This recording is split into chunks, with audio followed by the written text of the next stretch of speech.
tarda, benvinguts.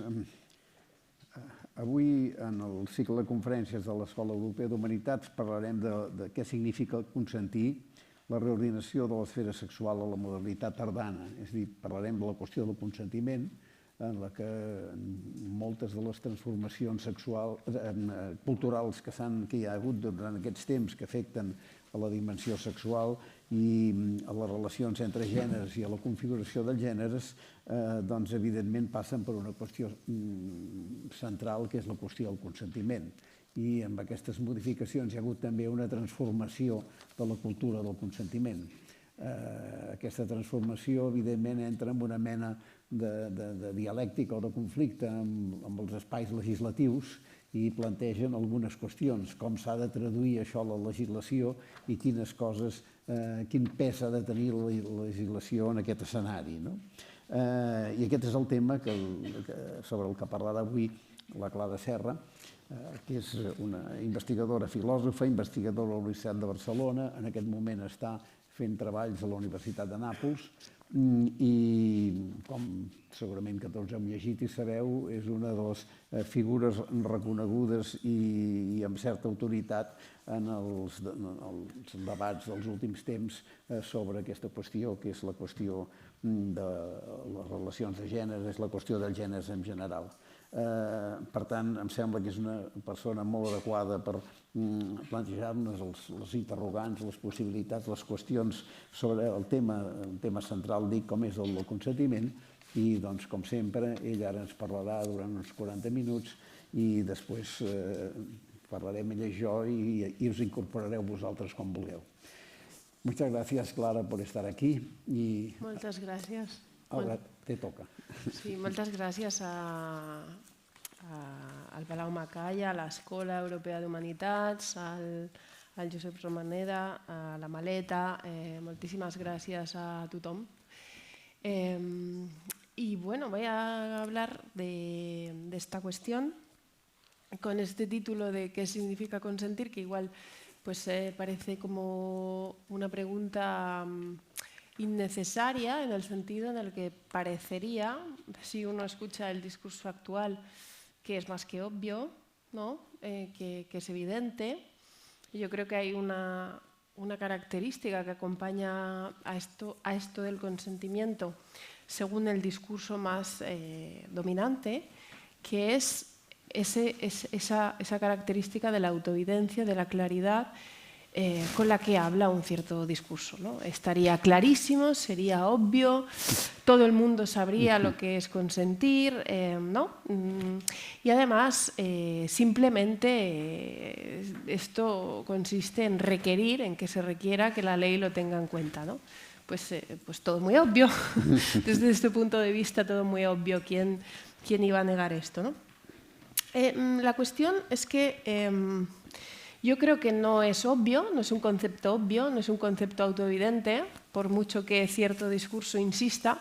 Por cierto, diría que cuando un discurso insiste mucho en que algo es muy claro, muy obvio y muy fácil, pues la pregunta es ¿por qué haría falta insistir tanto en esto, ¿no? Entonces, lo primero que voy a decir es que yo creo que no es nada obvio lo que significa el consentimiento. Creo que tiene diversos significados. De hecho, diría que lo estamos entendiendo de muy diversas maneras a día de hoy. No solamente es que haya transformado su significado, sino que a día de hoy estamos entendiendo cosas diversas cuando empleamos esta palabra. Creo que no es nada fácil, no tiene nada de fácil. De hecho, solamente habría que mirar hacia atrás la historia de los debates políticos que condensa esta palabra. Porque, desde luego, es un concepto nuclear de la filosofía política de la modernidad. Nos ha acompañado, por lo menos, desde el inicio de la época moderna y ha dado lugar a muchísimas discusiones, ¿no? Y también, diría, no es nuevo. También esta es una cierta manera en la que se presenta esto, ¿no? Parecería que hemos descubierto esta cuestión, ¿no? Que es una radical novedad de nuestro presente, que las leyes por fin incorporen el consentimiento, pues prácticamente como si estamos a las puertas de una gran revolución o transformación de paradigma, porque hasta hoy las leyes no habían pensado en el consentimiento y estamos llegando a ello. Esto también es una característica del discurso actual, que sorprende con respecto a lo que decía justo ahora. Josep sabrá perfectamente, porque los que nos dedicamos al pensamiento, a la filosofía, sabemos que es por lo menos tan poco nuevo como la Ilustración y la modernidad, y que es un concepto nuclear de la filosofía política moderna y del derecho, de la filosofía del derecho desde sus inicios, porque no se puede construir, digamos, el ordenamiento jurídico y los principios del ordenamiento jurídico moderno sin esta noción. Entonces, tiene algo de extraño esta radical novedad. Y por otro lado, creo que otra de las características con las que se presenta el consentimiento sexual, es como si fuera una cuestión como casi técnica. Es decir, si miramos ahora qué se escribe sobre ello, por ejemplo, encontraremos muchas guías de consentimiento sexual, procedimiento, ¿no? Un poco como las instrucciones de la lavadora, ¿no? Esto va de esta técnica. Si quieres hacer esto, haz así, pregunta así. Descualificado, ¿no?, en su aspecto político, precisamente. Y bueno, pues voy a poner en cuestión todas estas cosas, que sea obvio, que sea fácil, que sea nuevo y que sea una cuestión no política. Y para eso, pues pensaba empezar desde hace mucho tiempo, ¿no? Porque al final me gustaría que nos preguntáramos un poco, en realidad, qué puede significar, qué hay detrás de esto y cómo habría que leerlo con un sentido un poco de época. No sé si ahí yo creo que abriremos el debate, porque es una idea que plantearé. Pero para llegar a ese punto y preguntarnos qué puede estar diciendo de nuestra época actual estos debates sobre el consentimiento, pues vamos a empezar por otra época totalmente distinta y me voy a ir al derecho romano. Pero sí que me parecía importante que, bueno, cuando quienes no hemos estudiado Derecho, no somos juristas, mucho nos interesa la filosofía del derecho, vamos a cuestiones más técnicas, pues hay algo que los juristas evidentemente saben perfectamente, pero que habría que recordar, y es que el delito sexual es una cosa que ha existido hace muchísimo tiempo. De hecho, lo encontramos evidentemente en el derecho romano, como vamos a ver ahora, pero las sociedades han tenido mucha atención a la cuestión del delito sexual y, de hecho, creo que han penalizado muy duramente, es decir, que ha habido castigos muy duros al delito sexual, con independencia de que estuviéramos en nuestra época o incluso con la llegada del feminismo.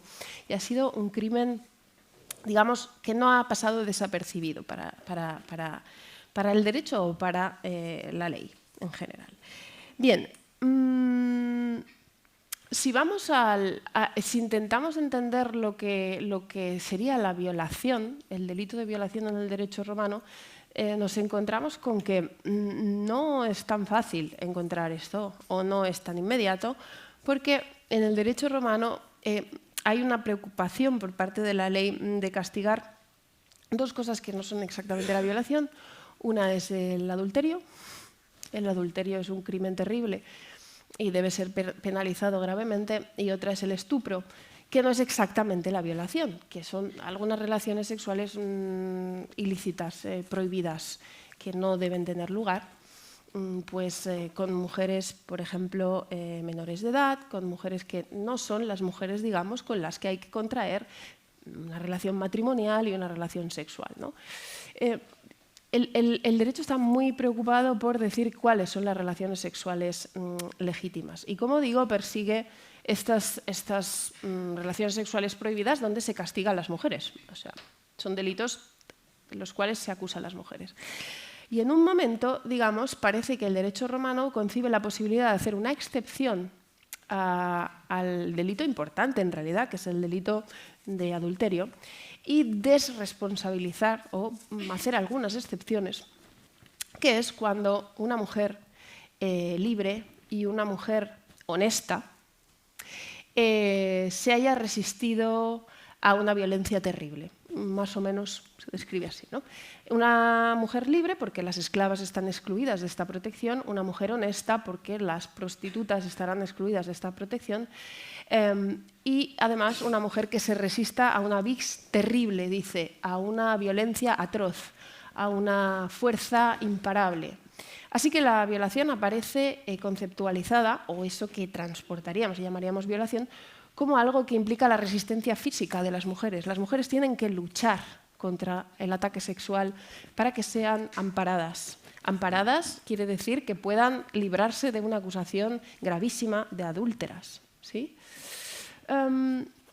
Y esta exigencia de que la violación vaya acompañada de violencia física, en realidad va a acompañar durante mucho tiempo a esta conceptualización del delito sexual, y creo que hay que darnos cuenta de en qué sentido esto va inseparablemente ligado a lo que hoy, por ejemplo, en el feminismo llamaríamos cultura de la violación. ¿Qué quiere decir cultura de la violación? Quiere decir una cultura sexual donde en realidad la violación está integrada como parte de la normalidad.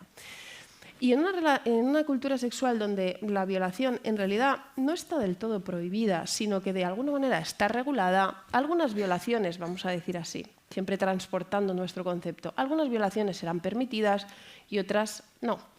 Por ejemplo, la ley no va a decir nada sobre las relaciones sexuales forzosas en el interior del matrimonio. O sea, el marido no puede ser acusado de una violación porque se le autoriza a forzar a su propia mujer. Por tanto, de entrada tenemos con que lo que nosotros llamaríamos violación pues solo está mal en algunas condiciones, en algunos supuestos. Esto quiere decir que, claro, si os fijáis, está integrado dentro de una cultura donde se considera, digamos, que los hombres tienen que conseguir el sexo o que tienen que forzar el sexo, que pueden forzar el sexo y, de hecho, que incluso tienen que forzar el sexo. Porque si se atiende un poco al arte amatoria de la época antigua, y no solo de Roma, de la época antigua, se le encomienda a las mujeres una posición no solo de pasividad, sino incluso de resistencia, de negativa y de resistencia, y al hombre una posición de conquista. Es decir, las mujeres no son la parte activa en la relación sexual y, por tanto, incluso está bien que se resistan. Esto aparece en muchísimos poemas. Por ejemplo, Ovidio claramente dice esto: una mujer, si tiene que comportarse correctamente, debería dejarse vencer. Y por tanto, un hombre tiene que luchar en principio y conseguir el sexo. Claro, si os fijáis, estamos diciendo que una mujer en principio tiene que resistirse siempre al sexo, también al sexo lícito, el que permite la ley, incluso al sexo que ella deseara. Y por tanto, fijaros qué problema hay, que es que si la mujer tiene que resistirse o probar la resistencia ante una violación, pero en realidad la resistencia es lo que tiene que hacer siempre, tenemos un problema de discriminar o, digamos, es muy difícil distinguir el sexo de la violación. Yo creo que esto es una buena manera de explicar qué es, en efecto, esto de la cultura de la violación. Digamos, una normalización de esa posición en la que la mujer tiene que tener siempre el papel subalterno, el papel pasivo, donde la resistencia se asume como lo debido para la mujer y donde, por tanto, fijaros, una violación no basta con que sea algo que la mujer un poco no quiere o un poco dice que no, sino que tiene que ser una cosa que haga la diferencia, es decir, tiene que ser un ataque terrible. Y es importante entender esto porque creo que parte de lo que el feminismo ha denunciado hasta nuestros días, hasta antes de ayer y diría hasta hoy, es la supervivencia de este modelo. Es decir, lo que se ha denunciado es que haya quedado todavía restos o rémoras de esa manera de pensar el delito sexual por el cual, si os fijáis, obviamente lo que se entiende aquí es que la ley en ningún caso está protegiendo a las mujeres o la libertad de las mujeres. Obviamente la ley está protegiendo la propiedad sexual de los hombres con respecto a las mujeres. Por eso está prohibido violar a la mujer de otro, pero está permitido violar a la mujer propia, ¿sí? Es decir, el atentado es básicamente transgredir los derechos de exclusividad sexual de los hombres con respecto a determinadas mujeres. Y, por cierto, por eso, como decíamos antes, las prostitutas nunca han estado amparadas, no son de nadie y, por tanto, no se le roba una mujer a un hombre y, por tanto, en principio, no merecen esa protección. Esto, que puede parecer un paradigma antiquísimo, no es tan antiguo y, entonces, parte del feminismo, cuando ha hecho su análisis de para qué ha servido la ley en relación a la protección de las mujeres, ha hecho un análisis muy crítico con las leyes, como digo, que han sobrevivido hasta el siglo XVIII, XIX y XX. Y quiero recordar que este paradigma de la violación violenta, en realidad, de la necesidad de que la violación sea violenta, ha sobrevivido en los llamados delitos contra la honestidad. En el caso del Estado español se abandona esa rúbrica en el año 1989 o incluso en 1995, es decir, hay que esperar al final del franquismo para que la ley reconozca que no está protegiendo la honestidad de las mujeres cuando prohíbe la violación, sino que va a empezar a proteger la voluntad o a la persona, ¿no? O la voluntad particular de las personas.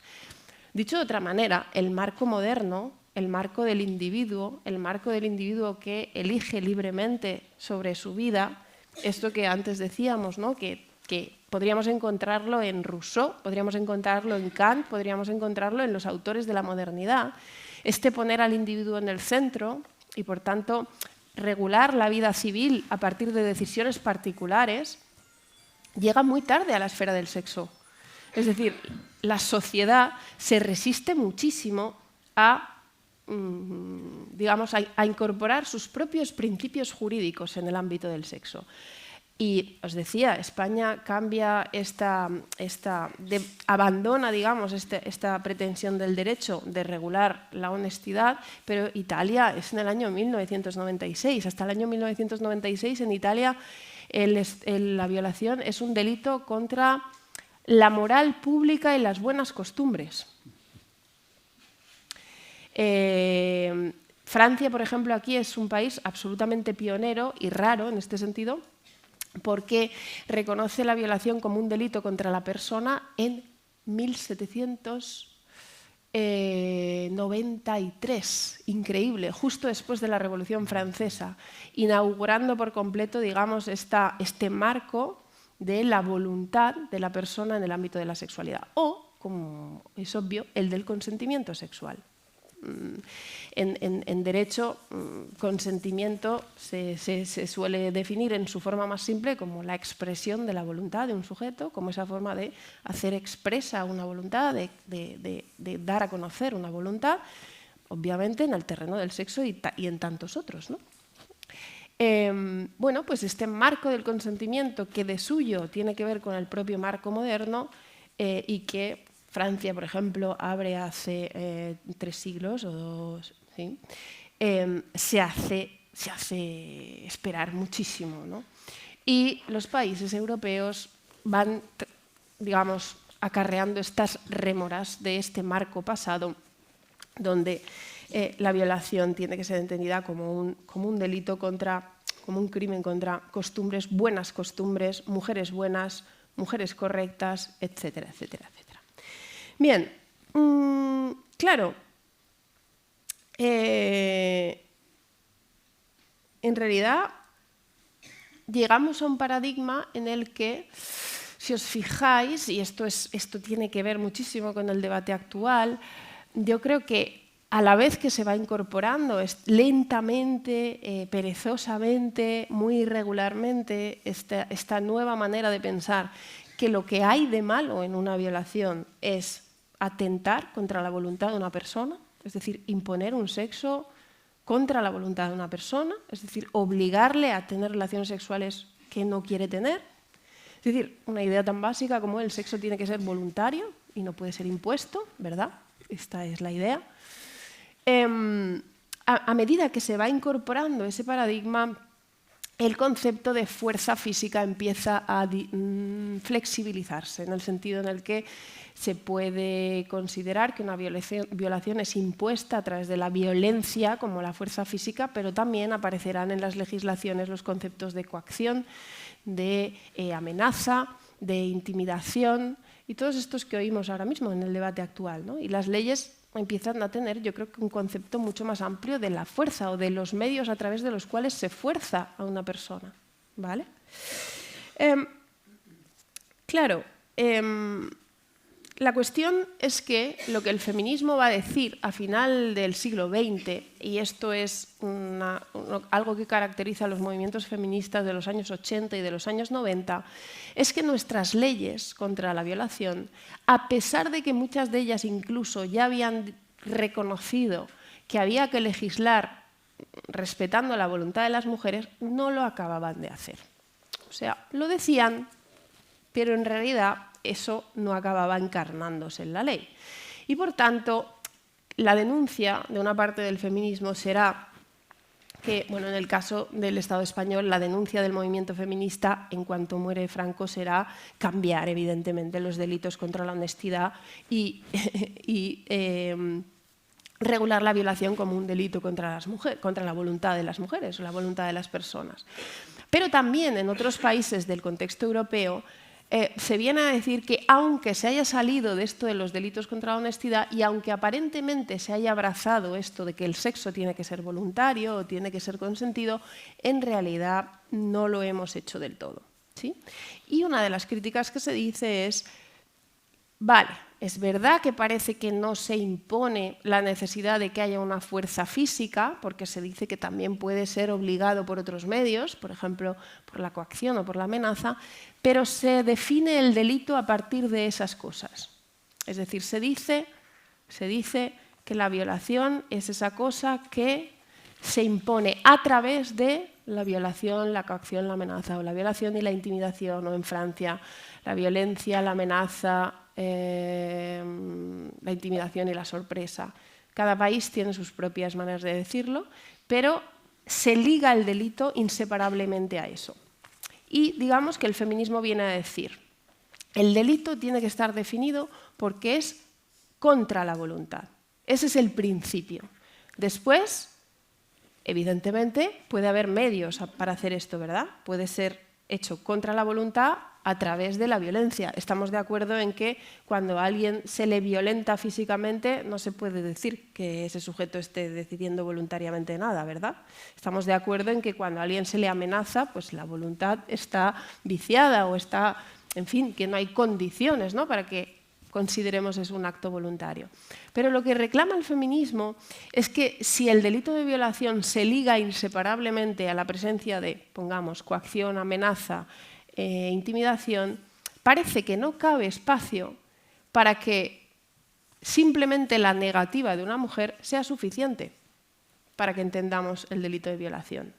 Es decir, podríamos decir, bueno, si yo tengo que demostrar que me ha coaccionado o me ha amenazado o me ha violentado, no, pero yo le he dicho que no y este tipo ha proseguido. Y esto no es respetar mi voluntad. Por eso el feminismo al final de los años, en los años 90, pone en marcha este lema que dice no es no, como diciendo solamente con la negativa de la mujer debería ser suficiente para entrar en el marco del delito. Es verdad que una manera de forzar mi voluntad es a través de la violencia, obviamente a través de la coacción, pero si solamente tiene que darse, si es condición necesaria, condición sine qua non, que concurran esas cosas, me puedo ver en un juicio diciendo no, simplemente dije que no, pero no, tampoco se puso violento, no, tampoco me amenazó con nada, y que eso parezca que no cabe en la ley. Bien, esta es la reclamación. Y para hacer esta reclamación se dice tiene que ser algo voluntario, algo consentido, y con eso basta, ¿sí? Digamos que, y esto es muy técnico, pero digamos que no se trata de que desaparezcan de las leyes la atención a la violencia, la coacción, la amenaza, pero que cambien de rol. Siempre demuestran la ausencia de consentimiento, pero a lo mejor no tienen que ser siempre necesarias. También una mera negativa demuestra la falta de consentimiento y a lo mejor no se dan esas otras cosas, ¿sí? Bien, y en estas estábamos, yo creo, este era nuestro marco, esta era nuestra discusión, una discusión sobre el consentimiento, cuando entramos en una nueva discusión.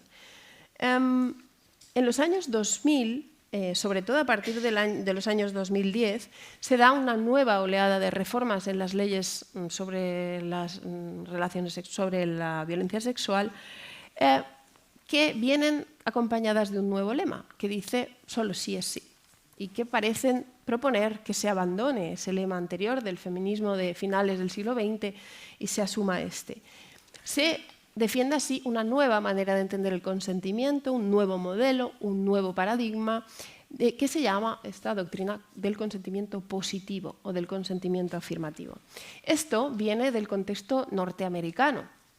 Si en los años 80 en Europa estábamos teniendo este movimiento feminista que defendía el no es no, en los años 80 y 90, en el contexto norteamericano, empieza a darse esta tendencia que parte además de un contexto no jurídico, no de leyes penales ni de leyes de estados, sino en los campus universitarios. En los campus universitarios, con la preocupación de que hay relaciones sexuales en el contexto de los jóvenes, de los chicos y las chicas jóvenes, campus universitarios, escuelas superiores, se empiezan a hacer ordenamientos de la buena conducta, ordenamientos de la conducta sexual, se suelen llamar.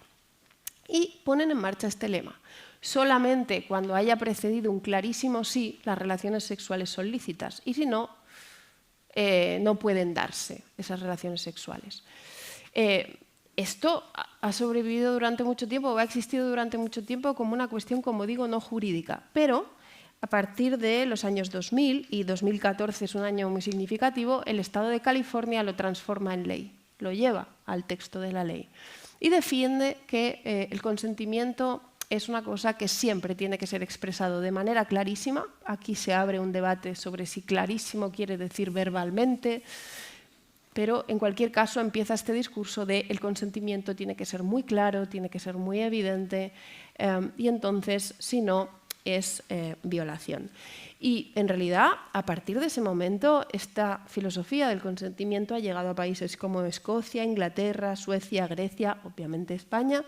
Ahora se está debatiendo en Francia.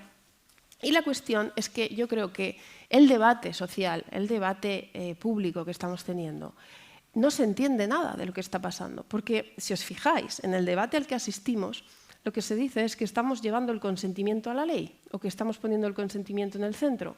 Esto no es así. Y cualquier jurista dirá, no, el consentimiento nos importaba a quienes nos las vemos con las leyes, por lo menos, desde luego, por lo menos desde los años 90, desde esas reformas de los delitos contra la honestidad. Son leyes del consentimiento positivo, eso sí. Son leyes de una particular, muy particular manera de pensar el consentimiento. Y esta insistencia en que el consentimiento es una cosa muy obvia y muy clara y que se trata de llevar el consentimiento a la ley, evidentemente no permite entender nada de lo que aquí está pasando, porque evidentemente nadie podemos estar en contra de que el consentimiento sea el criterio regulador de las relaciones sexuales. O sea, ¿qué otro criterio va a ser? Sería absurdo, sería defender el paradigma de los delitos contra la honestidad, sería defender algo absolutamente indefendible. Obviamente, las relaciones tienen que ser voluntarias para ser lícitas, ¿no? ¿Quién va a estar en contra de esto, ¿no? La cuestión es que no es esto, insisto, lo que se está llevando a las leyes, sino, si fuera esto, entonces lo que estaríamos haciendo es abordar, como yo decía antes, una tarea inacabada. Estaríamos diciendo, no, el consentimiento ya está en nuestras leyes, pero esta ley tiene este fallo aquí, o esto puede ser mejorado, ¿verdad? No es esa la discusión. La discusión a la que asistimos es que asistimos a un radical cambio de paradigma por el cual nuestras leyes vayan a cambiar por completo, y esto es el discurso oficial con el que se defienden las leyes, y yo creo que si ese cambio es radical, si ese cambio es un cambio de paradigma y si lo que están trayendo esas leyes es algo nuevo, entonces no es el consentimiento o no es la concepción del consentimiento clásica, es otra cosa, ¿sí? Esa otra cosa, como digo, es una teoría particular que llama consentimiento a lo que yo creo que no ha sido el consentimiento hasta ahora. Llama consentimiento a una cosa que, como suele decirse, tiene que ser algo entusiasta, tiene que ser algo desiderativo. Cada vez existe más el concepto de consentimiento entusiasta. Si no es deseado, es violación. El consentimiento tiene que estar acompañado, digamos, de esta expresión de entusiasmo, de deseo, ¿no? Y si nos fijamos, el concepto de consentimiento, que como digo, está absolutamente presente en la ley, en millones de ámbitos de la regulación legal, nunca ha tenido que ser algo entusiasta. Imagínate que vas a dar tu consentimiento a una operación médica y te dicen que tienes que estar entusiasmado. O que vas a abortar y que tú no se te ha visto muy entusiasmada y muy contenta para dar tu consentimiento. Obviamente esto es distópico. Tú aceptas una cosa y dices, yo doy mi voluntad de que esto ocurra, con independencia de que tú puedas estar viviéndolo terriblemente, ¿verdad? Pero aún así, digamos, se asume como válida esa expresión de tu voluntad. Sin embargo, el consentimiento en la esfera sexual está tomando, digamos, este cariz desiderativo, deseante, entusiasta, se dice, que yo creo que efectivamente nos está transportando más que al consentimiento, al deseo. Yo creo que estamos hablando de deseo. Yo creo que la conversación actual está hablando con la palabra consentimiento de algo que tiene más que ver con el deseo. Y a la vez, si os fijáis, está, digamos, proponiendo que si ese deseo es expresado, y yo creo que se está diciendo que ese deseo se expresa con un sí, que un sí puede ser muy desiderativo, muy deseante, que si ese deseo se expresa, que si nos obligamos a preguntarnos mucho acerca del sexo, que si le damos la forma contractual a la relación sexual, podremos expresar nuestro deseo y pactar, digamos, a través de un contrato, una relación contractual, las relaciones sexuales. Y como dicen muchos autores en la actualidad, por tanto, el consentimiento garantiza un sexo bueno, un sexo maravilloso, un sexo placentero. Es decir, el consentimiento no sería ya un límite a la agresión del otro, ¿no?, que es lo que estaba siendo hasta ahora. Es decir, el consentimiento garantizaría que mientras yo de mi consentimiento no he sido agredida, ¿verdad?, y nada más. Tampoco como eso, digo, porque es muy poco, es una cuestión de mínimos.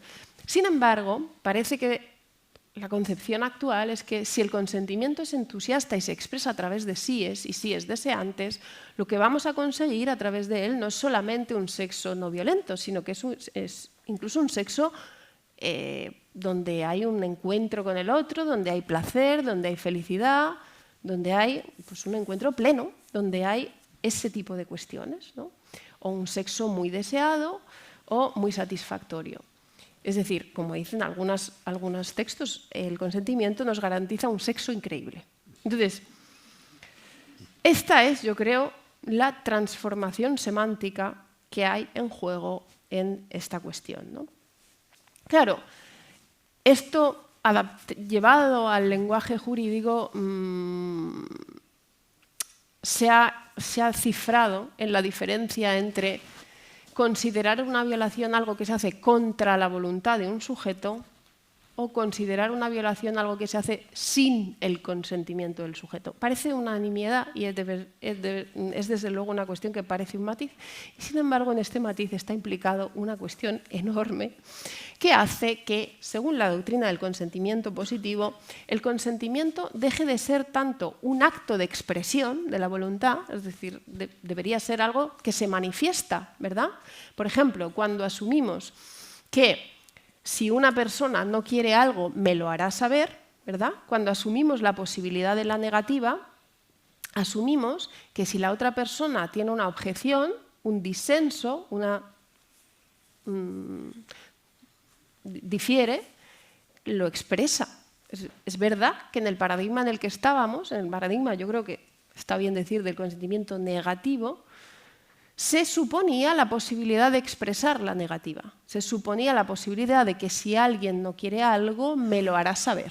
Y por tanto, se supone un poco que el consentimiento se expresa externamente, ¿sí? Sin embargo, pasamos a una noción de consentimiento mucho más interior, mucho más como una especie de sentimiento interno del sujeto que tiene que ver con el deseo que sentimos dentro por hacer la adhesión interna a una cosa, pero que evidentemente al derecho puede que se le escape un poco. ¿no? Porque, bueno, esto es uno de los problemas del derecho, que acceder al interior de los sujetos y de los individuos pues no es tan fácil y que, por tanto, pues tenemos que operar con lo que se manifiesta y se expresa en el mundo de manera objetiva. Así que parece que vamos a una especie de sentimiento interno de los sujetos y, por tanto, a este marco de ese consentimiento desiderativo, ¿no? Claro, aquí yo creo que hay una cuestión que se vuelve muy central. En el libro la comenté un poco, aunque yo creo que es mucho más central, que es la cuestión del silencio. Si os fijáis, lo que difiere, yo creo que lo que diferencia a estas dos maneras de entender el consentimiento es que yo creo que en la primera concepción sí que se entiende que a veces el silencio puede ser una aceptación, ¿sí? Se podría entender, en algunos contextos, se puede asentir a una cosa no diciendo nada. Ahora bien, yo creo que estaremos de acuerdo en que lo que es equivocado y lo que sí que nos transporta a un marco jurídico, yo creo que profundamente patriarcal, es entender que todo silencio de las mujeres es una aceptación. Ese es el marco del que veníamos. Todo silencio es una aceptación. Fijaros que incluso la negativa es una aceptación. Es decir, el marco desde el que veníamos es el que en realidad no se toma en serio el no. Hace poco hubo un caso, y recuerdo, no está tan lejos este problema, porque hace poco hubo un caso en Brasil donde unas mujeres habían dicho, bueno, en un caso de violación, habían dicho que no, y el argumento del juez es ese no había sido suficientemente convincente. ¿Sí? Bien, aquí es donde estamos, yo creo, en un profundo problema de la ley para identificar una violación. Es decir, si el no es informativo, si no nos sirve para dirimir la voluntad y la no voluntad, claro, estamos buscando una especie de autenticidad del no, una especie de no auténtico, porque el no simplemente no valdría. Bien, en este marco, por supuesto, un silencio es inmediatamente tomado como una aceptación en cualquier contexto y en cualquier lugar. El feminismo ha dicho, esto no puede ser, no puede ser. O sea, hay contextos en los que no puede ser que el silencio sea un sí. Y esto es, yo creo que tiene toda la relación con el famosísimo caso de La Manada. En algunos contextos, y en ese contexto en particular se decía, hay una situación de intimidación ambiental, es decir, cuando concurren ese tipo de cosas por las cuales una persona puede tener miedo, puede estar coaccionada, puede estar amenazado, solo faltaría que el silencio sea tomado así, problemáticamente como una aceptación, ¿verdad? Hay silencios que no son un sí. Ahora bien, la verdadera discusión es, entonces, si todo silencio ha de ser una negativa. Es aquí donde se decide la cuestión. Es aquí donde está el punto central. La discusión es, ¿puede el silencio a veces ser una aceptación y a veces no? En cuyo caso vamos a tener que mirar el contexto y interpretar ese silencio, es decir, por ejemplo, entre una pareja de personas que tienen sexo habitualmente y que tienen sexo en su casa, que están casados, que son una pareja que se conoce muchísimo, ¿podemos suponer que entre ellos hay una relación de igualdad donde no hay coacción, no hay abuso de poder, no hay jerarquía?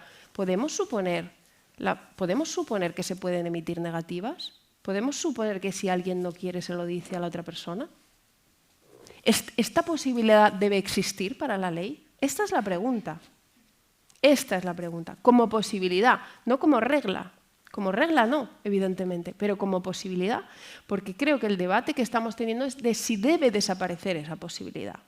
Es decir, el paradigma del solo sí es sí lo que está diciendo es todo lo que no sea un sí es un no. Un no sé es un no. Un silencio es un no. Un ya veremos es un no. Todo lo que no sea un clarísimo sí es un no. Y por tanto el silencio es un no. Y por tanto, por cierto, lo que desaparece de la escena es la posibilidad de que las mujeres, los hombres, pero estamos hablando también de las mujeres, acepten en una posición de por lo menos aparente, pasividad o receptividad. Es decir, se puede dejar que, se puede, como dice la filósofa Clotilde Gil, ¿se puede dejarse hacer de forma libre? ¿Puedo dejarme hacer por otro sin ser violentada? ¿Existe esta posibilidad? ¿Existe la posibilidad en donde yo me dejo hacer pero nadie me obliga y yo elijo que alguien me haga? Creo que esto es lo que está desapareciendo como posibilidad. Creo que esto es lo que está en discusión. Yo creo que si esta posibilidad desaparece, creo que desaparece una parte fundamental de la libertad sexual de las mujeres. Pero creo que un discurso muy securitario diría, bueno, pero en aras de la seguridad, digamos, exijamos que las mujeres siempre digan que sí y siempre expliquen clarísimamente las cosas y digamos que si no es así no se puede proceder. Es un poco la filosofía que hay aquí detrás de esto, ¿no? Claro, la cuestión yo creo que es que en un caso el contexto importa, como diría Butler, hay que contextualizar la sexualidad y por cierto esto trae una inevitable problemática y hace que las cosas sean más complejas de lo que podría prometernos una especie de fórmula que lo soluciona todo, ¿sí? En el otro caso, vamos a un concepto de consentimiento donde efectivamente exige que las mujeres expliciten siempre lo que quieren y por tanto sepan siempre claramente lo que quieren.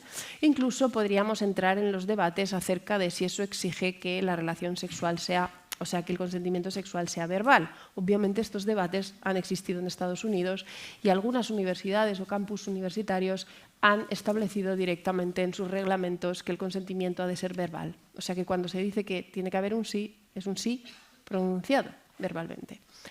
Esto, si os fijáis, en el debate sobre la ley del solo sí es sí, revoloteó por el ambiente, porque cuando se estaba debatiendo esta norma, yo me acuerdo de que una ministra del Gobierno, Carmen Calvo, salió diciendo que el consentimiento iba a ser expreso y verbal. 2 días después, yo creo que le dijeron sus asesores que igual esto era un lío y que mejor no, y entonces se dio marcha atrás. Pero digamos que hay un poco un intento de llevar a la ley esta idea, que como sostienen algunos teóricos, es como si no llegáramos a llevarlo del todo a cabo, pero apunta, digamos, hacia ese lugar, ¿no? Y bueno, para acabar, yo quería, digamos, abrir para el debate la pregunta, yo creo interesante, es ¿por qué? O sea, ¿por qué estaríamos aquí? O sea, ¿qué diría de nuestra sociedad esta cuestión, ¿no? Porque yo creo que aquí se está poniendo sobre la mesa un malestar del feminismo que yo creo que tiene sentido y que tiene sentido escuchar. Por una parte, como os decía antes, que nuestras leyes, muchas de nuestras leyes, siguen conservando rémoras del pasado que dudosamente en algunas ocasiones nos hacen que podamos decir que la ley está realmente en el marco del consentimiento. Creo que no es el caso de la ley española, pero creo que la ley italiana sería para analizar hasta qué punto tiene que cambiar. Y antes os ponía el caso de Brasil y de este juez que dice, no, la mujer no ha dicho que no suficientemente entusiasmada, ¿no? Sería como un entusiasmo del no. Bueno, la ley brasileña dice una violación es aquello que se comete con violencia o amenaza grave y punto. Obviamente, estas leyes tienen que cambiar, ¿sí? Evidentemente tienen que cambiar. Podemos tener un malestar con eso y con la pervivencia, digamos, de ese modelo. Y yo creo que hay otro malestar, que es el que yo creo que no estamos reconociendo del todo. Y es que yo creo, y esto lo expresa mucho una parte del feminismo cuando habla de la libertad sexual, que a finales del siglo XX hay un discurso de la libertad sexual, pensemos en mayo del 68, pensemos en esta celebración de ahora está prohibido prohibir, ¿no? Y somos libres sexualmente, el Estado ya tiene poco que decir, es una celebración del marco del consentimiento y del marco de la libertad. Y hay una parte del feminismo que ha venido a decir, bueno, esto nos la colaron un poco con este discurso. Nos la colaron un poco porque hay una parte de los malestares a los que las mujeres se enfrentan en el terreno del sexo que sigue existiendo Y este discurso triunfalista por el cual a finales del siglo XX por fin nos hicimos modernos y libres en el terreno sexual ha sido un poco una estafa para nosotras. ¿Por qué? Pues yo creo que porque efectivamente, y creo que esto es un análisis feminista muy correcto, las mujeres consentimos muchas veces a cosas que no deseamos hacer. Yo creo que cualquier madre que tenga una hija adolescente puede tener esta preocupación, porque yo creo que muchas mujeres, diría que la mayoría, tenemos esto como experiencia. ¿Por qué yo he dicho que sí a esta cosa que no quería hacer? ¿Por qué yo he consentido a esta cosa si en realidad no me apetecía? ¿Por qué me he ido a la cama con este tipo si no quería?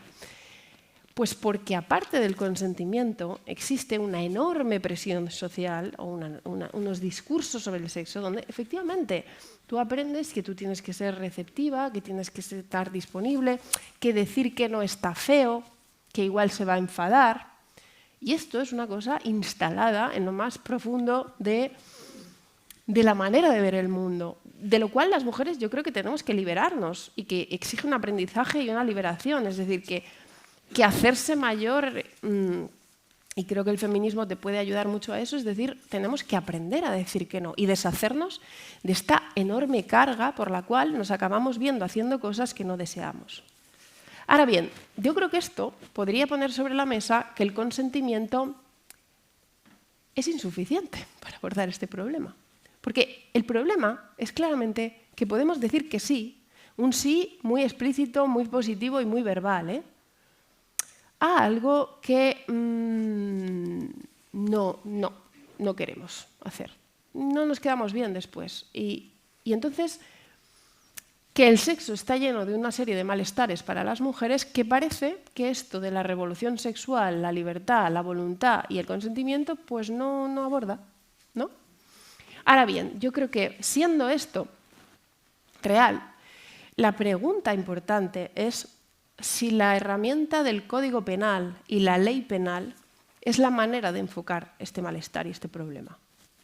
¿Sí? Es decir, podría ser que el consentimiento sirve nada más que para una cuestión de mínimos, nada más que para detener, es decir, nada más que para un pacto de no violencia, nada más que para detener un ataque, pero que fuera totalmente insuficiente para efectivamente un sexo deseoso y donde los sujetos están interesados, más allá de que el otro le dé un frío sí, en si es placentero, gratificante, etcétera, etcétera. Podría ser que una sociedad machista, por mucho que regule jurídicamente las leyes en función del consentimiento, siga siendo machista y siga pasando que a los chicos les basta con que una chica les diga que sí y les importa un bledo el deseo de las chicas. Ahora bien, si tenemos este problema, y yo creo que tenemos este problema, aquí se abren dos vías. Una creo que es, y esto creo que es a las puertas de lo que estamos, y creo que este es el discurso del consentimiento, que tratemos de solventar este problema, pero a través de la ley. Si el consentimiento era insuficiente, qué poca cosa era eso de consentir, exijamos a través de la ley algo más que el consentimiento. Exijamos el deseo profundo de los sujetos, exijamos el placer, exijamos la satisfacción. Hagamos que la ley penal pida mucho más que eso. En realidad creo que el problema es correcto y la solución, sin embargo, peligrosísima. Porque entonces lo que estamos diciendo es que la ley y el Estado y los jueces tienen la capacidad de dirimir un delito sexual grave a partir de la cuestión del deseo de los individuos, del deseo de los sujetos. Estamos diciendo que una relación insatisfactoria, que una relación sexual desagradable, que una relación sexual donde el otro ha sido un verdadero imbécil, es un delito penal. Estamos diciendo todas estas cosas si emprendemos esa vía. La otra no puede ser decir, no hay ningún problema, está todo estupendamente, basta con consentir y el sexo ya está. No. A lo mejor hay una tarea pendiente, pero a lo mejor esa tarea pendiente pasa por abrir una discusión ética sobre el sexo, sobre la sexualidad. Pasa por decirle a los chicos, efectivamente, es que te tiene que importar más allá de si te dice que sí. Pasa por escuchar al otro, pasa por intentar entenderle. Pero ¿queremos tener esta discusión o queremos emprender la vía de resolución de este problema a través de leyes penales y delitos? Yo creo que esta es la pregunta de nuestro presente, ¿no? Y creo que hay claros indicios de que estamos emprendiendo esta vía. Y la estamos emprendiendo sin darnos cuenta de que la estamos emprendiendo. Porque obviamente, si de lo que va esto es de legislar el consentimiento, obviamente todos estamos de acuerdo, ¿verdad? ¿Quién no va a estar de acuerdo? Pero yo creo que no estamos llevando al consentimiento, a la ley el consentimiento, sino que estamos llevando el deseo. Y acabo aquí porque abrimos el turno. Agustín Malón, que es un teórico que me gusta muchísimo y que tiene unos análisis finísimos, hace un análisis muy profundo, yo creo, cuando recuerda que no es casual que el consentimiento positivo y el solo sí es sí hayan nacido en los contextos de los jóvenes. Es decir, que estamos efectivamente ante la pregunta ética de, bueno, pero una sociedad, ¿qué les quiere transmitir a los jóvenes que es un buen sexo? Es verdad que los adultos decimos, el Estado nada, el Estado no tiene nada que decir sobre el buen sexo, ¿verdad? El Estado tiene que decir algo sobre lo que es el sexo prohibido, pero lo que es el sexo bueno, el sexo correcto, el mejor sexo, el sexo virtuoso, por favor que no diga nada, es cierto. Pero él señala, yo creo que con mucha finura, que los jóvenes son ese lugar en el que el liberalismo, digamos, entra en su punto, digamos, hace más aguas, en el sentido, pensamos que el derecho y el Estado no tienen nada que decir acerca de la moral, ¿verdad?, de la ética y de lo bueno, y sin embargo, toda sociedad querría transmitir a sus chicos y chicas adolescentes una cierta idea de lo que es un sexo mejor y lo que es un sexo peor. Y por eso, en ese punto, digamos, de la juventud, es donde empiezan regulaciones sobre el consentimiento que no empezaron por la ley, sino por, efectivamente, códigos de conducta ética, que es lo que era esto. Ahora bien, el movimiento está siendo llevar eso a la ley penal y llevar eso a la ley penal para los adultos. Y yo creo que esta es la gran pregunta que tenemos que hacernos. Yo creo que tenemos que abrir una discusión ética sobre esto y que tenemos que recuperar una cosa fundamental, que es la pregunta de ¿hay cosas que están mal o que queremos cambiar que no se cambian a través del derecho y la ley penal? ¿Tiene una sociedad cosas que criticar, cosas que transformar, cosas que cambiar más allá de los delitos y las penas? Yo creo que sí. Y yo creo que estamos, digamos, ante esto. Muchas gracias.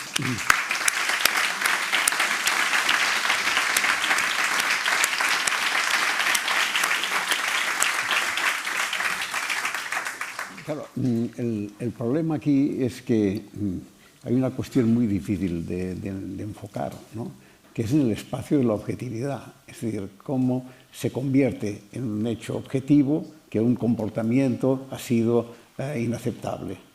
Hay casos que es muy fácil, pero en situaciones de una cierta sutilidad, ¿cómo se hace esto? Entonces, o te inclinas por el consentimiento y si uno dice no, pues ha dicho no. O si quieres objetivarlo porque puede tener consecuencias penales o lo que sea, es extremadamente difícil y el Código Penal no es un instrumento para llegar a niveles de objetivación de este tipo. Hombre, yo creo que obviamente ha necesitado buscar una objetivación, ¿no?, porque necesita establecer un criterio y era, efectivamente, no puede ser contra la voluntad de nadie, obviamente, pero después de ahí empezaba todo un problema, que es algo consentido, cuándo se cómo se expresa. Dicho de otra manera, el Código Penal puede castigar una situación, pero no puede resolver el problema. No puede resolver esta el problema. Es la cuestión. Sí. Entonces, sí, tienes razón, solo se puede resolver de una manera que, digamos, cultural, pero sabemos de la complejidad de la especie humana, es decir, no es fácil creerse que por muchas grandes campañas que se pudieran hacer de concienciación, de reconocimiento, de pronto y se irán diluyendo, irán desapareciendo las situaciones conflictivas, es impensable. Entonces tienes que recurrir a un nivel de objetividad. Claro. Es muy complicado. A ver, yo creo que hay, de hecho, en las proposiciones, o sea, en los preámbulos de muchas de estas legislaciones hay una declarada y manifiesta intención de hacer educación social a través de la ley penal. O sea, digamos que se asume lo que tenemos es un problema cultural y creemos que esta manera de legislar penalmente transforma los sentidos comunes. Yo creo que eso es siempre peligrosísimo y además me parece una cierta renuncia de una potencia del feminismo en la actualidad, porque lo que a mí sí me parece que tiene un punto de derrota es que el feminismo está en su mejor momento, en las condiciones mejores para hacer una batalla cultural. O sea, nunca antes ha tenido tanta capacidad de hablar al conjunto de la sociedad, ¿no? El 8 de marzo de 2018 lo vio todo el mundo, en España fue como un hito, ¿no? Todo el mundo a la calle. Entonces me pregunto, ¿no estaremos como dándonos por perdidas antes de tiempo? Sí, obviamente, el trabajo es un trabajo mucho más a largo plazo, es asumir que se cambia el machismo de una sociedad pues con mucho esfuerzo, pero yo creo que hay que confiar un poco más en la posibilidad de eso, ¿no? Y es como si hubiéramos asumido que no, y que la vía rápida, digamos, o el atajo rápido es este. Que yo creo que la otra pregunta es si realmente cumplirá esa función. O sea, a mí me cuesta creer que el Código Penal pueda ser la solución, digamos, ¿no? Porque el Código Penal siempre será simplificador, nunca llegará a la complejidad de las cosas. Y pues muy bien, sí, en algunos casos pues estará, probablemente acertará, pero dejará muchísimas cosas sin ponerlas en evidencia. Porque son los instrumentos que son y son la limitación. Convertir una cosa en un tipo penal no es fácil y requiere pocos matices, algunos incrementos de gravedad o de menos gravedad, pero en cambio el problema importante es, como tú dices, el problema sigue siendo y sigue estando en el terreno social, cultural, de reconocimiento, que sabemos las complejidades que tiene la experiencia humana, pero es decir, no creo que se pueda apostar por el Código Penal como salida. El Código Penal sí actuará y sancionará, pero no creo que vaya al fondo de la cuestión. Sí, pero sin embargo yo creo que tiene una especie de promesa de solución rápida y total que es muy bien recibida, ¿no? Porque es como decir, bueno, pues ante este problema yo tengo una solución, una solución... Sí, luego podríamos hablar de por qué algunos gobiernos, creo que tiene rentabilidad política este discurso, es decir, decir yo voy a intentar cambiar el mundo, pues claro, pues ¿quién te va a comprar eso, no? Yo quiero hacer una transformación cultural del sentido común. Sin embargo, tú dices, yo mañana apruebo esta reforma de un delito. Es decir, yo pienso que ha contribuido mucho más y ha hecho avanzar mucho más todo lo que ha hecho el movimiento feminista hasta ahora que no lo que puede hacer el Código Penal, que tiene que estar allí, que tiene que hacerlas, pero no puede ser el motor de la solución, digamos. No, de hecho yo diría que el debate que acompaña a estas reformas penales sí que es...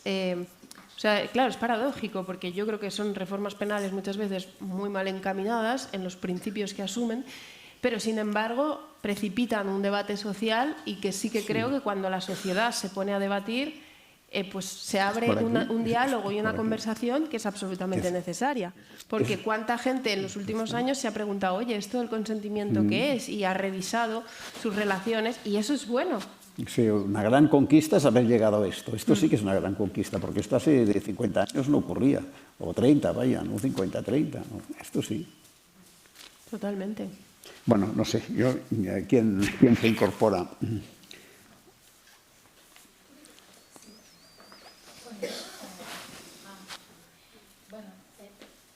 ¿Funciona? Sí. Bueno, yo estoy bastante de acuerdo con lo que has dicho, aparte, bueno, he leído tus cosas y pienso bastante en la misma línea. Lo que pasa es que O sea, cuando tú dices, bueno, hay que usar el Código Penal, estoy de acuerdo, pero hay que usar pues códigos éticos, ¿no? Pero hemos visto, estos códigos éticos existen, que es un fruto pues de una reflexión colectiva más o menos espontánea, a veces a raíz de casos, ¿no? Pero hasta ahora estos códigos éticos se han venido imponiendo o ejecutando, o la palabra que quieras, porque todas son fuertes, muchas veces a través de las redes sociales. Y lo que tiene el derecho, o sea, es que es, digamos, un sistema que, bueno, en estados democráticos, pues es un sistema garantista, ¿no? O sea, no te estoy diciendo que debemos ampliar el tipo, ¿no? Tal y como se está haciendo, no. Pero que cuando decimos códigos éticos también hay un riesgo, y es que se estén implementando códigos éticos que comportan sanciones muchas veces absolutamente desproporcionadas. O sea, yo conozco personas que les han hecho un Me Too, o sea, es que el Me Too ha cometido muchos excesos. Yo conozco personas que han sido víctimas del Me Too y que han perdido trabajos, han perdido familias, han perdido muchas cosas, ¿no? Entonces dices, bueno, claro, las penas del derecho son penas proporcionadas, con todas las garantías, pero cuando nos salimos del derecho, lo que hay es desproporción y, digamos, pues tomarse la justicia por su mano. Y seguro que tú conocerás casos. Entonces a mí también me preocupa. O sea, estoy de acuerdo en tu diagnóstico y estoy de acuerdo en tu, digamos, en todo lo que has dicho, especialmente lo último, porque yo en mis clases con mis alumnos también lo comento mucho. Pero luego vale, miremos lo que pasa fuera del derecho, porque es que fuera del derecho están pasando cosas que a mí también me parece que son serias. No, pero yo estoy totalmente de acuerdo. O sea, mi discurso no querría que se entendiera, porque entiendo que hay algunas feministas que igual hacen una crítica antipunitiva y que preferirían que no existiera el derecho penal, pero no es mi caso para nada. O sea, yo estoy totalmente de acuerdo en el papel que tiene que tener el derecho y el derecho penal. Además, creo que cuando hablamos de agresiones sexuales y violaciones tiene que ser un delito penal. Esto en ningún caso de hecho, por lo que tú dices, creo que es un sistema pues construido a través de muchos siglos, con muchos cuidados, muchas discusiones, muchas distinciones, muchos matices, y así tiene que ser. Claro, mi crítica es precisamente a encomendar al derecho una tarea que no debería ser la suya, ¿no? Lo cual creo que pervierte al final al propio derecho, en las tareas que sí que le competen y que sí que le corresponden, ¿no? Estoy de acuerdo, pero mi pregunta es, ¿qué hacemos con lo que nos parece que tiene que pasar fuera del derecho? Porque la manera en cómo está pasando esto fuera del derecho, actualmente, en una de sus variantes, a mí me parece muy perniciosa, porque acaba teniendo sanciones que son muy superiores a las que a veces tiene el derecho, ¿no? O sea, Rubiales ahora ha sido condenado. Una multa de al final no sé cómo ha quedado la cosa. Pero es que hay gente que ha sido víctima del Me Too que ha perdido trabajos y familias. Y eso es una sanción muchísimo más alta que no sé cuántos mil euros tiene que pagar. Pues es que entonces, yo creo que ¿qué hacemos fuera del... Claro, sí. A ver, yo creo que es todo el rato la cuestión de dónde está el debate ético. O sea, te pongo un caso concreto.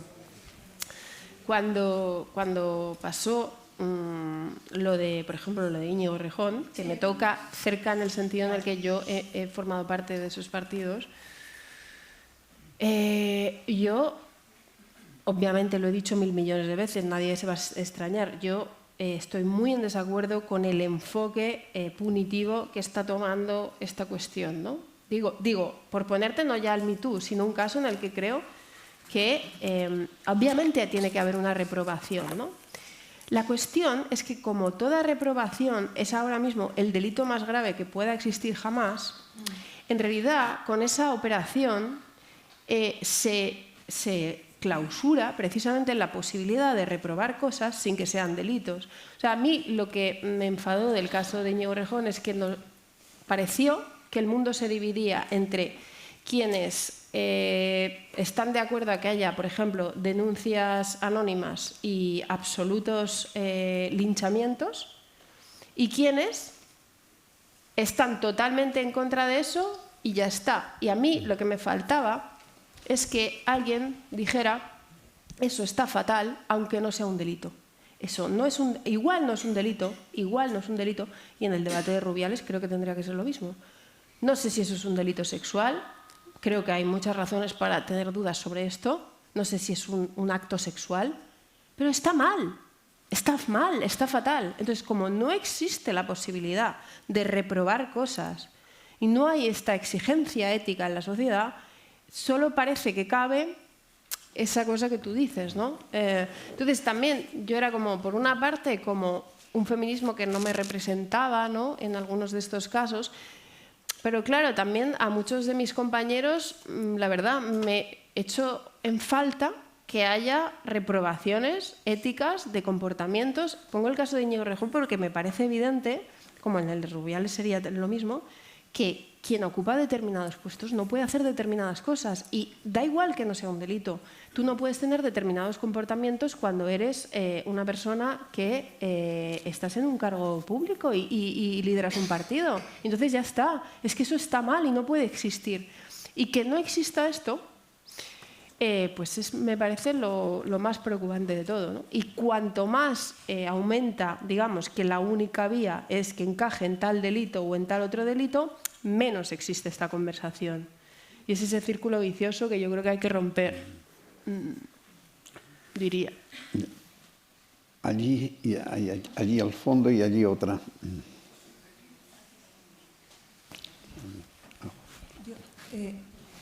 Yo quería felicitarte, Clara, por la exposición tan feminista que me ha gustado mucho y querría hacer un par de reflexiones.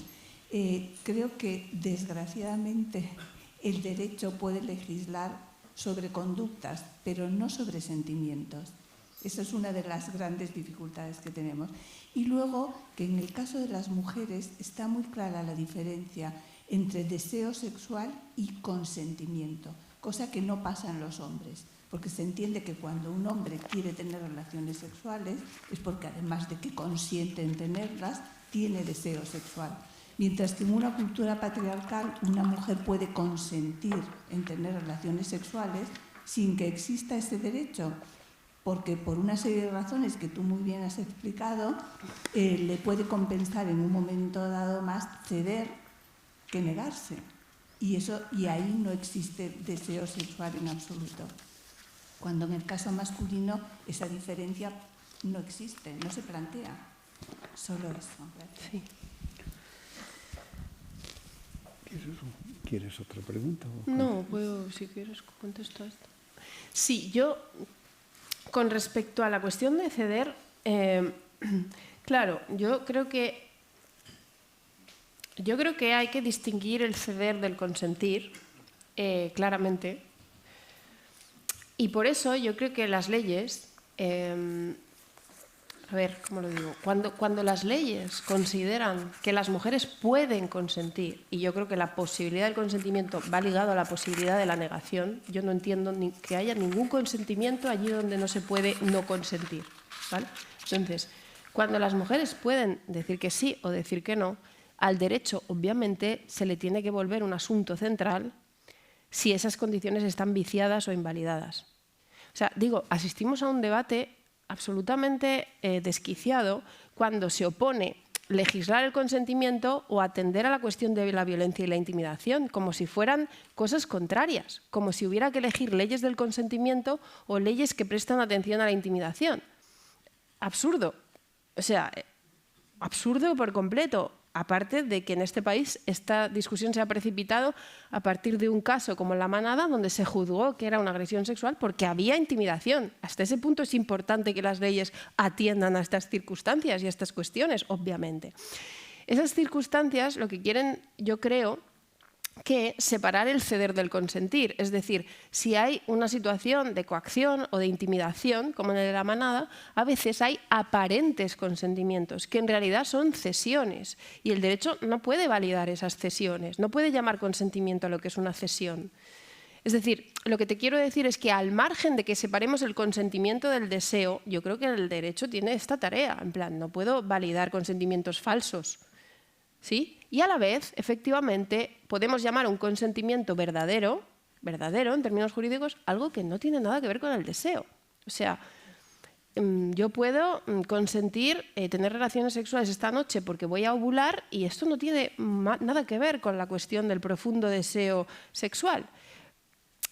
Y tú nombrabas la cuestión de las mujeres, que efectivamente es una cuestión que puede que tenga más presencia en el mundo femenino, porque tú dices, hombre, un hombre cuando tiene relaciones sexuales tiene que tener deseo sexual. Sí, pero fíjate que hace poco hubo un caso en donde se lleva a juicio a una mujer mayor de edad por agresión sexual a un menor de edad varón, ¿sí? Y entonces lo que se discute ahí es, evidentemente, una situación de agresión sexual por una mayor de edad a un menor de edad. Y el argumento utilizado por parte de la defensa de ella es que el menor tenía una erección y, por tanto, había deseo sexual. Bien, creo que es un caso en el que también para los hombres hay que independizar por completo una cuestión de otra. O sea, si la ley dice que un menor no puede consentir porque no es mayor suficientemente para dar su consentimiento, porque lo que está diciendo la ley es que no tiene voluntad, o sea, que es un sujeto todavía sin la voluntad formada. Esto es lo que está diciendo, ¿no? El deseo da absolutamente igual. Es decir, separar la voluntad del deseo no solamente es porque no queramos que sean delitos simplemente relaciones no profundamente deseadas, es porque no queremos que no sean delitos relaciones en orden al deseo sexual. ¿Sí? Es decir, porque que haya deseo sexual no exculpa del delito. O sea, porque es súper peligroso convertir el deseo en el criterio del delito. Entonces, es así de...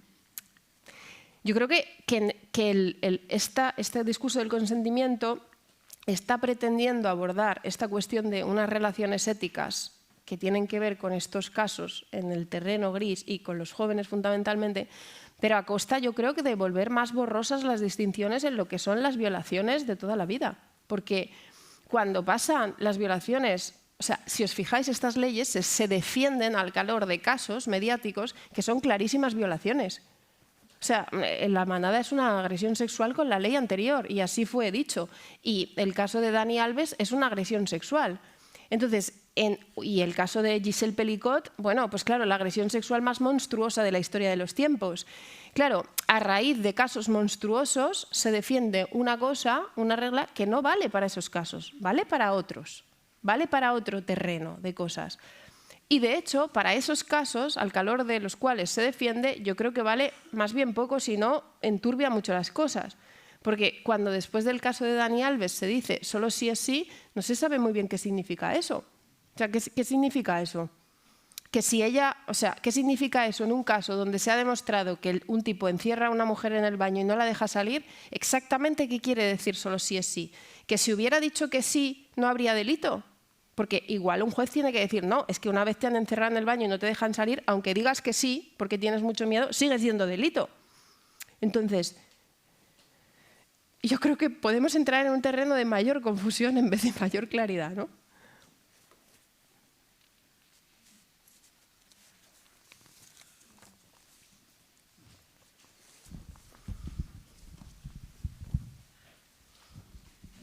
Buenas tardes.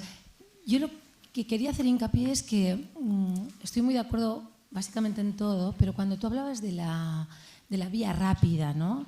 Yo creo que deberíamos reflexionar hasta qué punto esa reprobación de la que tú hablabas, ese debate ético, tendríamos que intentar saber cómo lo van a hacer los hombres. Yo no pido hacerlo yo. O sea, las mujeres hace años que estamos reprobándonos, intentando evolucionar, cambiar nuestros paradigmas, entender. Yo no veo esa reprobación por parte de los hombres. Cuando tú dices, en el caso de Íñigo Errejón, en el caso de Rubiales, yo puedo estar muy de acuerdo contigo que seguramente no era un delito. Con lo que hemos llegado a aguantar y seguimos aguantando las mujeres, que le den un beso a una mujer de forma absolutamente sorpresiva, ya sería lo de menos.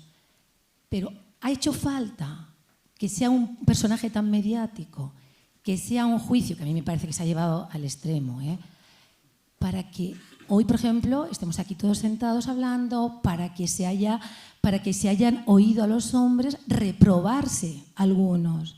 Entonces, claro, cuando tú hablas de rapidez, yo entiendo lo que tú me dices, pero a mí la rapidez en algún momento también me iría bien, como mujer.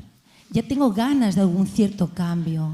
Entonces, claro, que tú me pidas ahora que todo pase por el debate ético no me sirve, porque es que el debate ético parece ser que en el caso de los hombres, perdón por la generalización, porque estoy contenta de ver muchos hombres aquí hoy, pero los hombres no tienen ganas de reprobarse.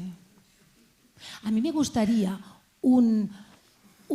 que una persona significativa, como por ejemplo el señor Ramoneda, abriera un hilo de tweets donde las mujeres, los hombres, no de forma anónima, sino aunque luego él fuera anónimo, todo lo que explicara, los hombres explicaran, hombres que pueden estar sentados hoy aquí, que explicaran las agresiones o las que han cometido, que empiecen a hablar de que eso lo han hecho y que me siento mal por haberlo hecho. Pero yo ese discurso no lo oigo hasta que no está en el estrado. Hasta que no está en el estrado, no oigo a un señor diciendo, quizás me equivoqué, no supe poner mi papel representativo, institucional, etcétera, etcétera. Hasta que no está sentado ahí no lo dijo. Entonces yo lo de la rapidez, Clara, lo siento, es que me voy a morir antes. No sé si queréis tomar... ¿Hay más manos?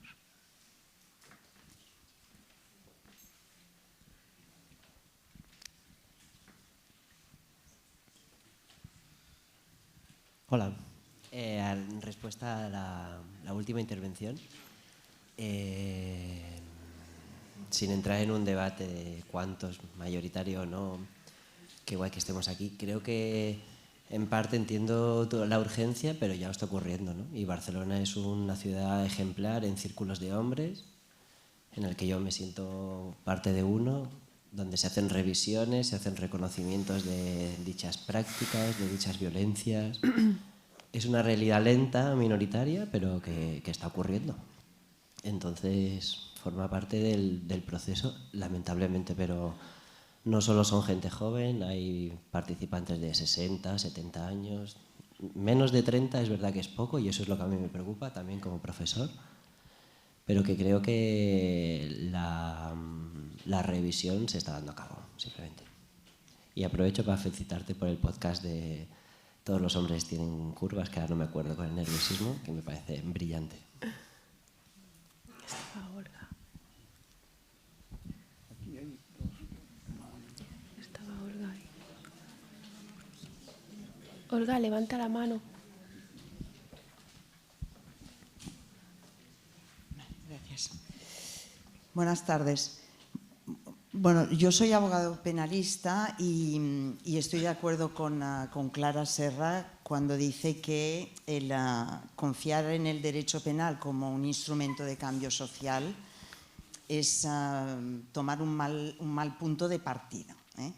El derecho penal es un instrumento de castigo, es un instrumento donde hay un catálogo de conductas antisociales y dañosas para bienes jurídicos, que pueden ser personales o difusos. Esas conductas son las que atentan más gravemente o contra las personas o contra el medio ambiente o contra la propiedad, y por lo tanto lo máximo que podemos esperar a través de la pena es que ésta cumpla una función resocializadora a la persona que se ha condenado y una función de prevención especial. No vuelvas a hacerlo porque volverás a ser castigado. Y también una función de prevención general, es decir, la sociedad, todos, a través de temas, sobre todo, que pueden tener una cierta relevancia mediática, sabemos a través de una condena que esas conductas concretas son castigadas. No se puede pedir más al derecho penal. Y es cierto que esto puede ser desalentador porque medidas que se tienen que llevar a cabo en el ámbito educativo. En el educativo no solo de los jóvenes, de los padres también. El rendimiento es a muy largo plazo. De todas maneras, celebro la intervención de la persona que me ha precedido, donde explica que hay talleres de hombres donde, bueno, se habla también de todo lo que estamos hablando hoy aquí. En cuanto a la inquietud de los linchamientos que se apuntaba por aquí, yo sinceramente también estoy extraordinariamente desconcertada de esta violencia y este linchamiento que ha aparecido tampoco hace tanto, ¿eh? Yo creo que esto es fruto de la absoluta degradación de los valores democráticos, no ya a nivel de sociedad, sino a nivel individual. Ya no creemos en nada.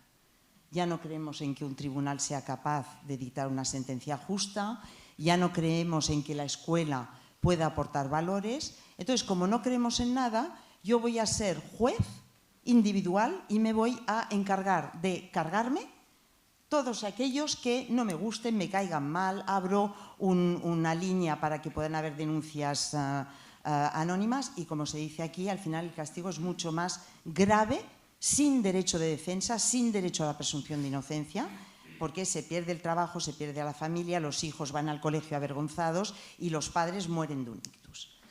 Dicho esto, y simplemente quería hacer dos apuntes, también un poco para ilustrar el por qué el derecho penal no tiene una función educadora y también el por qué esta nueva definición de los delitos contra la libertad sexual, el delito de agresión sexual, ahora solo hay uno, ya no tenemos y abusos y agresiones, solo hay uno, porque está dando, yo creo, pie justamente a un movimiento entre los hombres jóvenes absolutamente contrario al pretendido.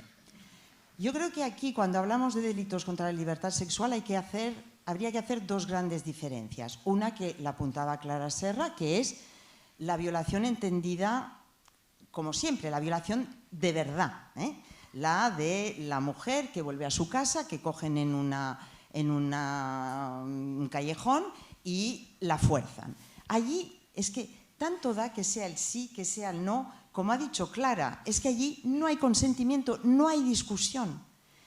Y luego hay esos otros delitos de agresión sexual, esta es la etiqueta que va a tener el expediente judicial, que parten de un inicio de relación que ha sido consentido, por ejemplo, un hombre y una mujer jóvenes, 23, 24 años, que se conocen en una discoteca, beben mucho, y empieza el cortejo sexual y acaban en casa del uno o de la otra. Y allí hay una relación sexual completa. A la mañana siguiente, la chica no recuerda muy bien lo que ha pasado y no recuerda haber consentido, y el chico está convencido que hubo consentimiento, porque al principio lo hubo explícitamente, había un intercambio, etc. Y en un momento dado ha habido ese silencio y esa no oposición. Este chico se va a encontrar al cabo de unos meses de una instrucción penal, como estamos en él solo si es sí y no ha habido sí, con una petición si ha habido una agresión sexual con penetración de como mínimo 8 años de prisión. ¿Cuál es que luego ya veremos si hay una condena o una absolución? No estoy juzgando y no estoy diciendo si eso es una agresión sexual o no, pero esto, que yo creo que es la gran mayoría de casos que ahora tienen en la portada del expediente judicial esta etiqueta de agresión sexual, que conviven con las de toda la vida, por decirlo de alguna manera, cuando un hombre, sobre todo los jóvenes, porque de esto además son muy jóvenes, cuando han pasado por una experiencia de estas, haya ido bien, haya ido mal, haya habido un pacto que ha evitado un ingreso en prisión, la reacción de ese hombre y la de su entorno, de chicos de la universidad o del deporte que comparten, es: hay que ir con mucho cuidado con las mujeres, te pueden arruinar la vida, yo ahora, antes de empezar una relación sexual, lo voy a grabar todo, que además les dices, es que no te va a servir de nada, porque tú puedes estar grabando y hasta ese momento estás diciendo que sí, y que cuando cierres el teléfono ya no diga que sí, con lo cual te vas a volver a encontrar con un procedimiento penal. Con esto lo que quiero decir es que, según cuál sea el debate, lo que centre el debate, cómo funcione la justicia en aplicación de esos tipos penales, que además los tienen que aplicar, que pensemos también que en el ámbito social educativo a veces pueden tener, finalmente unas consecuencias que van justamente en contra de lo que deseábamos y que además supongo que se han hecho con buena fe estas reformas. Yo las encuentro espantosas, pero supongo que detrás pues había efectivamente ese afán de protección, pero simplemente ahí la reflexión desde un ámbito más práctico. Allí hay dos, allí y ya será la última, porque allí. Sí, Carmen. Allí. Y bueno, después casi, ya contestas. Olga casi me ha pisado lo que iba a decir, pero también como jurista y en el ámbito penal, incidiendo, y hemos compartido muchas veces esta conversación, Clara, incidiendo en lo que marcabas y en lo que señalaba Josep Ramoneda, ¿no?, de los límites del proceso penal, ¿vale? Porque una cosa es la voluntad de incluir muchas conductas dentro del proceso penal, que lo vemos, los gobiernos, todos, de todos los colores, han ampliado el derecho penal, han ampliado el Código Penal en este país, han ampliado las penas, tenemos penas más largas que en la mayor parte de países europeos, y aún así hay esta insatisfacción permanente a una respuesta penal insuficiente. Esto llevado al ámbito sexual, desde mi punto de vista, tiene no solo las consecuencias que señala Olga, sino sobre todo tiene unas consecuencias para mí absolutamente perniciosas. ¿Por qué? Porque solamente en este contexto que hemos creado, solamente una sentencia condenatoria y a muchos años de prisión es válida. Porque el comentario a la sentencia de Dani Alves fue: solo le han puesto 4 años y medio de prisión. La sentencia de la Manada, que ciertamente el Tribunal Supremo reconoció la existencia de coacción y por lo tanto de intimidación, el primer tribunal, el de Navarra, absolutamente criticado, había condenado a 8 años de prisión y parecía que no había pasado nada, que había sido una sentencia absolutoria. Entonces, cuidado con esto, porque además las reglas del proceso penal son las que son. No basta con que haya una persona que diga ha pasado esto o yo no di el sí. Es que hay que demostrarlo. Y esa demostración no supone ningún ataque a la mujer. Y yo he repetido insistentemente, yo lo siento, el yo sí te creo, que es un eslogan fantástico en manifestaciones feministas y que lo reivindico en muchos espacios, no puede estar en un espacio judicial, en un espacio de un juicio, en una sala de vistas, porque si no, ya sobramos jueces, sobramos abogados, sobramos proceso y sobramos ley. Basta un dedo acusador. Y eso es caza de brujas. Caza de brujas es lo que está pasando en las redes sociales, también con el tema que ha señalado de Iñigo, etc. El linchamiento mediático en algunos casos es terrible y la dificultad después de tomar una decisión serena en relación a unos hechos que en una sala de justicia han quedado demostrados o no demostrados. Y parece que ese debate no le importa a nadie. Lo único que le importa es el resultado sobre si ha habido o no condena y a muchos años de prisión. Y recordemos, como ha dicho Olga, los delitos sexuales tienen actualmente penas idénticas al homicidio. Por lo tanto, matar a una persona tiene la misma respuesta penal que algunas agresiones sexuales. Yo creo que eso es importante que lo digamos y que lo digamos en voz alta. Y por último, para acabar, reivindico la necesidad de esta cultura y de esta educación, porque donde más violencia sexual hay,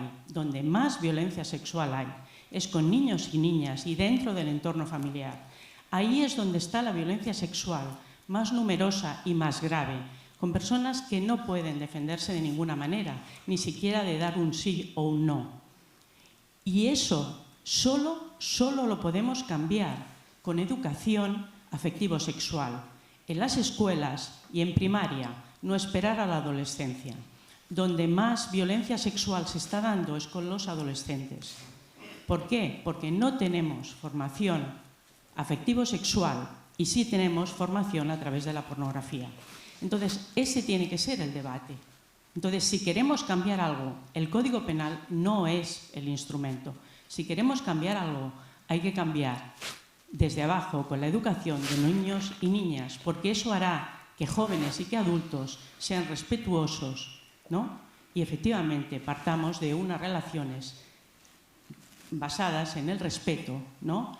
En la atención al otro, ¿no? Y en el cuidado del otro. Nada más. Gracias. Clara, cierras tú. Bueno, yo después de esto diría nada. No, solo por responder a la intervención de lo de las prisas, yo si la elección fuera entre, bueno, queremos un poco de prisa porque estamos hartas, claro, lo que pasa es que si pudiéramos elegir eso, querría decir que estos métodos de prisa llevan al destino. O sea, realmente, claro, si fuera como, podemos ir muy rápido en la buena dirección y conseguir lo que queremos rápido o lento, yo digo rápido también. Lo que creo que estamos debatiendo es si llegan a puerto esas soluciones, ¿no? Entonces, claro, tú me dices, bueno, es que a lo mejor quiero un poco de rapidez, porque veo estas actitudes y estos hombres que nunca se ponen, que estoy súper de acuerdo contigo, pero ¿sabes lo que pasa? Que yo he visto, digo, porque vengo de un contexto político, entonces yo he visto a los hombres que más haría falta que debatieran sobre sus relaciones a nivel ético pidiendo soluciones punitivas de rapidez. O sea, quiero decir, es que no es incompatible, es que son los primeros que lo piden. Hemos hablado de uno, pero podría hablar de varios. Es decir, ¿en serio tú? O sea, yo cuando veo eso digo, ¿en serio tú? Porque apuntarse a la lógica de esto debería ser un delito, o sea, últimamente yo he visto a muchos compañeros míos que siguen haciendo política, que saben perfectamente que cuando pones un vídeo de un tipo por la calle que hace alguna cosa indefendible, machista a una chica, tú eres un político y pones ese vídeo y dices esto debería ser un delito y tienes 20.000 likes. Y eso lo hace el tipo machista que nunca va a hablar de qué ha hecho él, qué va a hacer él para cambiar y cuántas cosas hace mal y cuántas cosas son inmorales de todo lo que hace. Pero a la solución rápida se apunta. Entonces, no sé, yo creo que hay un poco de trampa en esto, ¿sabes? Entonces digo, no, es que solo faltaba. Y yo he escrito a algunos, digo, ¿en serio estás pidiendo esto? O sea, tú te estás apuntando. Claro, si te van a dar 20.000 likes, pero es que esto no es la solución. O sea, pedir delitos, esto es un delito. Y esto también debería ser un delito. Y esto también debería ser un delito. Es que es la manera de ganar likes y votos. Pero claramente no es bueno para... O sea, yo cuando veo eso no veo a un compañero comprometido con el feminismo, sinceramente. No. Digo, veo a un tipo que no está haciendo lo que debería hacer y que se apunta al bombardeo de pedir delitos y penas. Y digo, vale, pues ya está. Entonces, pues no veo que la solución esa rápida nos dirija al sitio adecuado. Y nada, solamente, Olga, yo te diría, que estoy muy de acuerdo, pero solo hay una cuestión que sí que diría que es como tú decías, claro, antes había la violación de toda la vida, la violación de verdad, la de que vas por una calle y te fuerzan y tal, y ahora tenemos estos casos en los que el consentimiento no se sabe muy bien qué es y que igual es un sentimiento de desagrado que se expresa después. Estando de acuerdo, muchos juristas decís esto de están llegando están llegando estos casos donde dices, vale, el consentimiento efectivamente debe ser un sentimiento íntimo que no sé.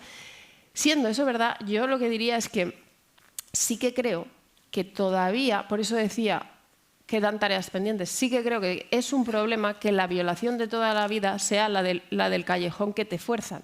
Porque esa violación de toda la vida es la violación violenta, la violación físicamente violenta. Entonces, ese imaginario como el único de la violación está dejando algo. Entonces, por eso yo creo que lo que reclamaba el feminismo en los años 80 debería seguir siendo reivindicado. O sea, lo que me fastidia además es que esa historia se olvida, porque cuando decimos estamos legislando el consentimiento, parece que todo lo anterior, incluso esa reclamación del no es no, forma parte de un derecho patriarcal. De hecho, he visto a personas decir el no es no es un lema de los jueces. O sea, he oído esto. El no es no era un lema de las feministas. Tenía sentido y creo que indica una tarea pendiente, porque creo que en esta sociedad es difícil decir que no, y creo que eso implica un camino, o sea, un proyecto. Tiene que ser más fácil para nosotras decir que no y, por cierto, tiene que ser más respetado. Entonces, ¿sabes? Como que ampliaría la imaginación. Eso es una violación también y quizás ha quedado muy fuera de foco y hace falta luchar, digamos. O sea, yo creo que hay algo muy transformador y muy emancipador en ese lema. Que tenemos que seguir defendiendo y por eso creo que indica también qué tipo de caminos se cierran cuando se abren otros, ¿no? Falsos. Muchas gracias. Muchas gracias.